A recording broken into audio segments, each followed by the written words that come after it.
নমস্কার, ব্রেকিং বাংলায় আপনাদের স্বাগত। আমি জয়ন্ত মজুমদার। বাংলাদেশে ছাত্র আন্দোলন এবং গণ আন্দোলনের জেরে বা ধাক্কায় প্রধানমন্ত্রী শেখ হাসিনা পদত্যাগ করেছেন। তিনি দেশ ছেড়ে পালিয়ে ইন্ডিয়াতে এসে রয়েছেন। এই সব ঘটনা এবং বাংলাদেশে সোমবারের যে ঘটনা ঘটেছে, আপনারা ইতিমধ্যেই তা সবই জেনেছেন, অনেকটাই সংবাদ মাধ্যমের থেকে জেনেছেন। তো আমার বক্তব্য হচ্ছে যে বাংলাদেশের ঘটনা এবং তার জেরে ভারতের কোথায় বিপদ বা ভারত কিসের বিপদের আশঙ্কা করছে এবং ভারত সরকার কেন এই বিষয়টা নিয়ে উদ্বিগ্ন প্রতিবেশী রাষ্ট্রের এই ঘটনায়। তো সেইটা নিয়ে আজকের একটু আলোচনা করতে চাইছি, কারণ এর আগে বাংলাদেশে অনেক ঘটনা ঘটেছে, সেনা অভ্যুত্থান হয়েছে, প্রধানমন্ত্রীরা গৃহবন্দী হয়েছেন, অনেক কিছু হয়েছে। বাংলাদেশে এগুলো নতুন কিছু নয়, এর আগেও হয়েছে। তো এবারের ঘটনার প্রেক্ষিতে ভারত সরকার অনেকটাই উদ্বিগ্ন। সেই উদ্বেগের বিষয়টা আস্তে আস্তে পরিষ্কারও হচ্ছে, কারণ সোমবার দিন যখন শেখ হাসিনা দেশ ছেড়ে পালিয়ে আসেন এবং ভারতের মাটিতে আশ্রয় নেন, তারপর সোমবার রাতেই প্রধানমন্ত্রী মন্ত্রী পরিষদের নিরাপত্তা বিষয়ক কমিটির বৈঠক ডেকেছিলেন। সেখানে বাংলাদেশের পরিস্থিতি নিয়ে আলোচনা হয়। মঙ্গলবারও একইভাবে বিদেশমন্ত্রী বিভিন্ন ধরনের উদ্যোগ তিনি নিয়েছেন। সর্বদল বৈঠক ডাকা হয়েছিল, সেখানে বিরোধী দলের নেতারা তারা ছিলেন, রাহুল গান্ধীও ছিলেন, অন্য বিরোধী দলের নেতারাও ছিলেন। রাহুল গান্ধী সেখানে জয়শঙ্করকে এই বিষয়ে বেশ কিছু প্রশ্ন করেছিলেন। তো জয়শঙ্কর তার মতো করে তিনি উত্তর দিয়েছেন। তিনি পুরো বিষয়টা খোলতাই করে বলতে চাননি বা বলেননি। তিনি বলেছেন সব বিষয়টাই ভারত সরকার খতিয়ে দেখছে, যে এখানে পাকিস্তানের কোনো মদত রয়েছে কিনা এই ঘটনার পেছনে, ভারতবর্ষ আগে জানতে পেরেছিল কিনা এরকম একটা ঘটনা ঘটবে, হাসিনার বিরুদ্ধে এরকম একটা গণ অভ্যুত্থান হবে, জানতে পেরেছিল কিনা, এইসব বিষয়ে রাহুল গান্ধী প্রশ্ন করেছিলেন। কিন্তু সবটাই হচ্ছে জয়শঙ্কর বলেছেন যে তারা এই বিষয়গুলো খতিয়ে দেখছেন সবটাই। তো তিনি পরিষ্কার করে কিছু বলতে চাননি। তো এখন যেটা হলো যে যা যা ঘটনা ঘটেছে বাংলাদেশে, গত 5 জুন থেকে শুরু হয়েছে যে আন্দোলন, সেই আন্দোলনের একটা চূড়ান্ত রূপ এসে 5 আগস্টে দেশের প্রধানমন্ত্রী পদত্যাগ করতে বাধ্য হয়েছেন এবং দেশ ছেড়ে পালাতে বাধ্য হয়েছেন। এরকম একটা পরিস্থিতির সম্মুখীন হয়েছেন। প্রায় পুলিশের গুলিতে, সেনাবাহিনীর গুলিতে প্রায় 300-এর মতো বেশি মানুষ মারা গিয়েছেন, ছাত্র এবং সাধারণ মানুষ। তো দেশে একটা অরাজক পরিস্থিতি তৈরি হয়েছে।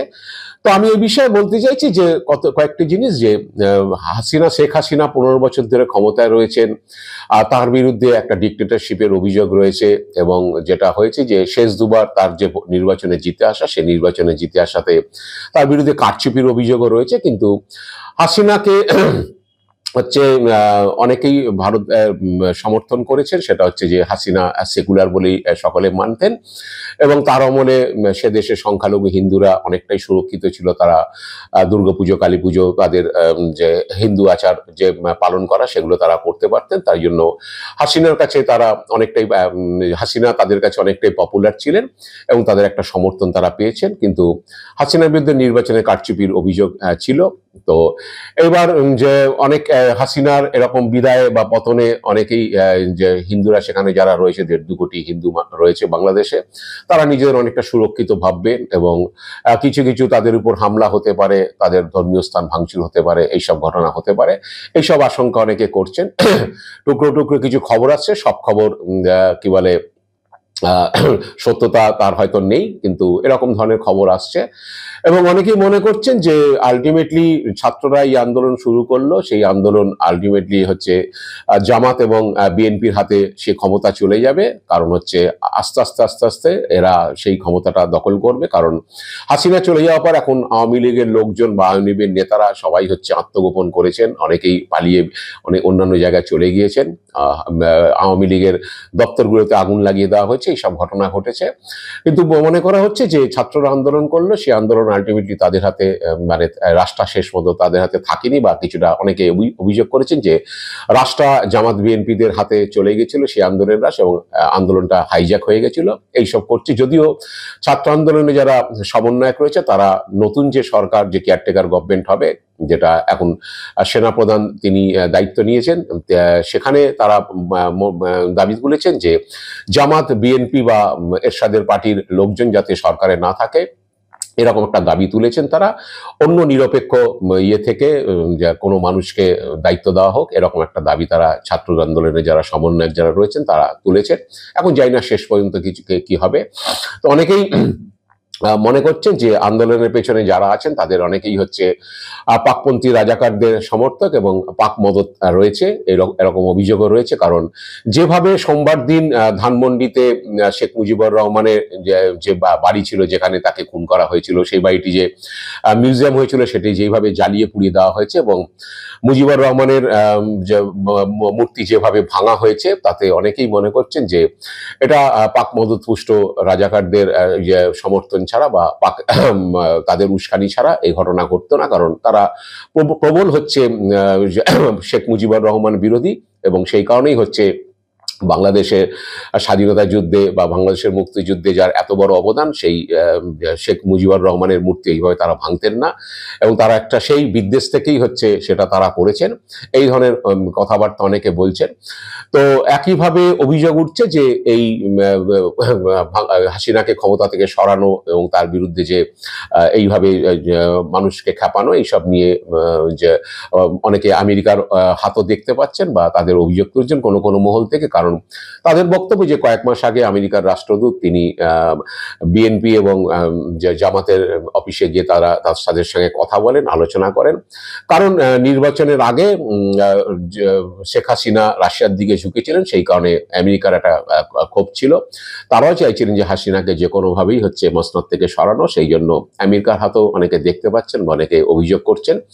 তো ভারত সরকারের ক্ষেত্রে যেটা হয়েছে সেটা হলো যে মনমোহন সরকারের সময় থেকে নরেন্দ্র মোদী দুজনের আমলই দেখা গেছে আসাম বা উত্তর পূর্বাঞ্চলে যে সমস্ত বিচ্ছিন্নতাবাদী জঙ্গি গোষ্ঠী কার্যকলাপ করত বিভিন্ন সময়, তারা মূলত বাংলাদেশের মাটিটাকে ব্যবহার করত। কারণ তারা ওইসব ধরনের ঘটনাগুলো ঘটিয়ে বাংলাদেশে আশ্রয় নিত, আবার তারা সেখান থেকে লোকজন পাঠিয়ে সেখানে আবার হচ্ছে অসম, মিজোরাম সহ বিভিন্ন জায়গায় উত্তর পূর্বাঞ্চলে তারা বিচ্ছিন্নতাবাদী বিভিন্ন কার্যকলাপ করত, বিভিন্ন সময় বিস্ফোরণ অনেক কিছু ঘটিয়েছে।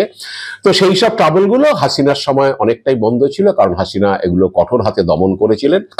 এই জন্য এইসব কাজগুলো অনেকটাই বন্ধ ছিল এবং যে আইসিস জঙ্গিরা যেভাবে কার্যকলাপ চালায়, আইসিস জঙ্গিদেরও অনেকটা দমন করে রেখেছিলেন হাসিনা। এবং হাসিনার সময় যেটা হয়েছিল, অনেক জিহাদিদের ফাঁসিতে চড়ানো হয়েছিল। এখন অনেকে মনে করছেন যে এই ঘটনার পরে হচ্ছে হাসিনা চলে যাওয়ার পরে, তার পতন হওয়ার পরে এরা অনেকটাই আবার হচ্ছে শক্তিশালী হবে এবং ভারতে এবং অসমে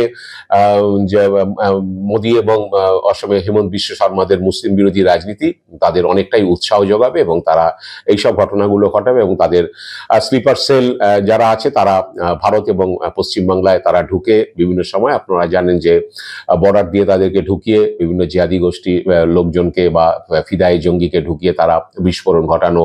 আমাদের দেশে অনেক সময় দেখা গেছে পাক জঙ্গিরা বাংলাদেশ হয়ে এখানে ঢুকেছে এর আগে এবং তারা ঢুকে বাংলা দিয়ে ঢুকে বা যে অসম ত্রিপুরা বর্ডার দিয়ে ঢুকে তারা দেশের বিভিন্ন প্রান্তে ছড়িয়ে গিয়ে সেখানে বিস্ফোরণ ঘটিয়েছে। আলটিমেটলি যখন তারা ধরা পড়েছে বা জানা গিয়েছে যেগুলো তারা পাকিস্তান থেকে বাংলাদেশ এসে বাংলাদেশের মাটিটাকে ভূমিটাকে কাজে লাগিয়ে সেখান থেকে তারা ভারতে প্রবেশ করেছে এবং যে ভারতে ঢুকে হচ্ছে তারা এইসব নাশকতামূলক কাজকর্মগুলো করেছে।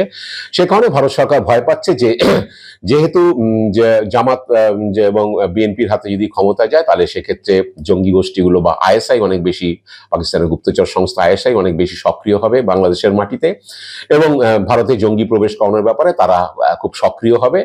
সেক্ষেত্রে ভারতের যে অভ্যন্তরীণ নিরাপত্তা বিঘ্নিত হতে পারে। কারণ যে তারা চেষ্টা করবে সবসময় যে কিভাবে জঙ্গিদের এদেশে ঢোকানো যায়, সেটা বাংলা দিয়ে হোক বা অন্য রাজ্য দিয়ে হোক, ঢুকিয়ে ভারতের বিভিন্ন যে শহরে বা বিভিন্ন জায়গায় তারা বিস্ফোরণ ঘটানোর চেষ্টা করে বা নাশকতা করার চেষ্টা করে। এইসব বিপদগুলো থাকবে যেটা হাসিনা একেবারেই দমন করে দিয়েছিলেন এবং সেগুলোকে তিনি কোনো মতেই প্রশ্রয় দিতেন না। সেই কারণে মনমোহন সিং থেকে শুরু করে নরেন্দ্র মোদী সরকার হাসিনার সঙ্গে সদ্ভাব রেখেছিল এবং হাসিনাকে বিভিন্ন সময়ে সাহায্য করা হতো, সেটা ফরাক্কা জল চুক্তি থেকে শুরু করে বিভিন্ন আর্থিক চুক্তি, বিভিন্ন বাণিজ্য চুক্তি করে হাসিনাকে, এবং হাসিনা এইভাবে সরকার চালানোর পরে বাংলাদেশের অর্থনীতির উন্নতি হয়েছে, বাংলাদেশে অশান্তি অনেক কম ছিল। তো এই কাজগুলো তিনি করেছিলেন, কিন্তু তার বিরুদ্ধে আবার এসব ডিক্টেটরশিপ অভিযোগ রয়েছে, ভোটে কারচুপির অভিযোগ ছিল। তো এই বিপদগুলো এখন ভারত সরকার বুঝতে পারছে, কারণ এর এর মধ্যে যেটা হয়েছে গত কয়েক বছর, এটাও দেখা গিয়েছে ভারতের অনেক যে দাগী অপরাধী বাংলাদেশে গিয়ে পালিয়ে বাংলাদেশে চলে গেলে সেক্ষেত্রে তাদের ধরে দেওয়ার ব্যাপারে বাংলাদেশ সরকার সাহায্য করেছে, বা বাংলাদেশের অনেক দাগী অপরাধী বাংলায় বা ভারতের অন্যত্র চলে আসলে সেক্ষেত্রে ভারতের কোনো পুলিশ বা কোনো এজেন্সি ধরে তাদের হাতে তুলে দেওয়া বা ডিপোর্ট করে দেওয়ার ব্যাপারে সাহায্য করেছে। বাংলাদেশের তরফে এই সাহায্যগুলো পাওয়া গেছিল। অপরাধীরা অপরাধ করে বাংলাদেশে চলে গেলে সেখান থেকে তাদেরকে পাওয়ার ব্যাপারে অনেকটাই সহজ হতো, বা বাংলাদেশের ক্ষেত্রে একই জিনিস ঘটতো।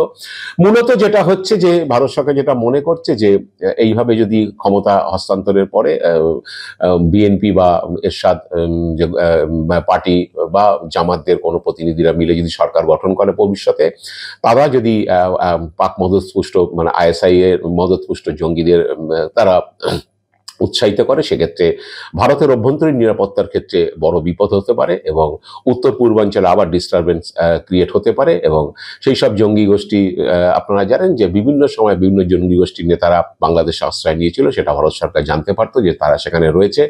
ভারতের কোনো ধামাকা করে দিয়ে, উত্তর পূর্বাঞ্চলে কোনো জায়গায় ধামাকা করে দিয়ে তারা বাংলাদেশে পালিয়ে যেত এবং সেখানে গিয়ে আশ্রয় নিত, নিরাপদ আশ্রয় থাকতো তারা। সেগুলো বন্ধ হয়ে গেছিল, সেগুলো আবার চালু হতে পারে। এইসব কারণেই হচ্ছে ভারত উদ্বেগ বা ভয়ের কারণ ভারতের ক্ষেত্রে, বা ভারতের বিপদের কারণ হতে পারে বলে ভারত সরকার মনে করছে। এখন এরপরে এই নিয়ে প্রশ্ন উঠেছে তাহলে যে আমাদের যে নিরাপত্তা উপদেষ্টা যিনি অজিত দোভাল রয়েছেন, তাহলে তার বিদেশ নীতি কি ব্যর্থ হয়ে গেল? কারণ হচ্ছে এখন বর্তমানে যা অবস্থা, তাতে ভারতের একমাত্র প্রতিবেশী রাষ্ট্র হিসাবে, বন্ধু রাষ্ট্র হিসাবে বাংলাদেশ ছিল, সেটিও আর হয়তো থাকলো না। কারণ এখন বাকিরা যারা চীন থেকে শুরু করে পাকিস্তান, সকলেই ভারতের একদম চরম বিরোধী অবস্থান নিয়েছে। তো সেক্ষেত্রে দাঁড়িয়ে অজিত দোভালের পররাষ্ট্র নীতি বা বিদেশ নীতি নিয়েও প্রশ্ন উঠেছে, নিরাপত্তা উপদেষ্টার বিদেশ নীতি নিয়ে প্রশ্ন উঠেছে। কারণ আগামী দিনে ভারত কতটা সুরক্ষিত থাকবে সেই প্রশ্ন এসে যাচ্ছে। কারণ বাংলাদেশের মাটিটাকে সকলেই ব্যবহার করতে চাইবে, সেটা পাকিস্তান হোক, চায়না হোক। এবং অনেকে মনে করছেন যে দক্ষিণ পূর্ব এশিয়ায় এবার হচ্ছে পুরো নিয়ন্ত্রণ নিয়ে নেবে চীন, এবং চীন বিভিন্নভাবে হচ্ছে ভারতকে ডিস্টার্ব করার জন্য বাংলাদেশের ভূমিটাকে চীনও ব্যবহার করতে পারে।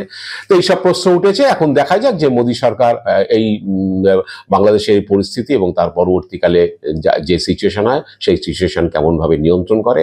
কারণ ভারত সরকার নিশ্চিতভাবেই বিপদের গন্ধ পাচ্ছে। সেই কারণেই অন্যান্যবার বাংলাদেশে, এর আগেও যখন বাংলাদেশে কোনো অশান্তি বা অস্থির অবস্থা তৈরি হয়েছিল, তখন ভারত সরকার এতটা উদ্বিগ্ন ছিল না। কিন্তু এবারে কিন্তু ভারতের উদ্বেগ অনেক বেশি। কারণ এবার যেটা হতে চলেছে, ভারতের প্রায় সব প্রতিবেশী রাষ্ট্রই, বন্ধু রাষ্ট্র যারা ছিল, প্রতিবেশী রাষ্ট্রই কিন্তু ভারতের বিরুদ্ধে চলে যাচ্ছে, এবং পরবর্তীকালে ভারতের অভ্যন্তরীণ নিরাপত্তা নিয়েও প্রশ্ন উঠতে পারে। সেই কারণেই বোধহয় মোদী সরকার এতটা উদ্বেগে রয়েছে। সেই কারণেই ভারত সরকার বারে বারে চেষ্টা করছে বাংলাদেশের পরিস্থিতির দিকে নজর রাখার, এবং সেখানে কি সিচুয়েশন হয় সেটাকে কিভাবে কমব্যাট করা যায় সেই বিষয়ে। আজ এ পর্যন্তই। আপনারা ভালো থাকবেন, সুস্থ থাকবেন। নমস্কার।